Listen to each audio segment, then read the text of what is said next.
पाणी आलं की ते पाणी सोडावं लागलं. आता मला कोणीतरी सांगितलं इथल्या पुलावर 1,00,000 क्युसेक पेक्षा जास्त पाणी होतं. कधी स्वप्नात आपल्याला वाटलं नाही की एवढं पाणी येईल.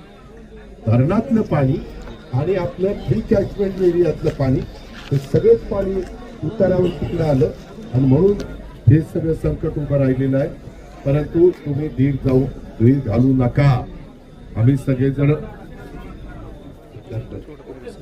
ह्याला द्या रे मुख्यमंत्री. आम्हाला कळतंय ना आम्ही काही ते गोटे खेळायला आलोय. त्याला एवढं सकाळी 6ला सुरू केलं बाळा मी करमळ्याला.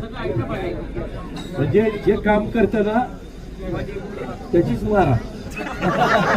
बघा ना आता एवढं जीव तोडून चालतोय. हातून पण एका ठिकाणी जायचंय. आम्हालाही कळतंय ना आम्ही लाडक्या बहिणींना आज किती मदत करतोय. आज 45,000 कोटी रुपये वर्षाला तिथं मदत करतोय. शेतकऱ्यांची वीज माफी केली 20,000 कोटी रुपये भरतोय.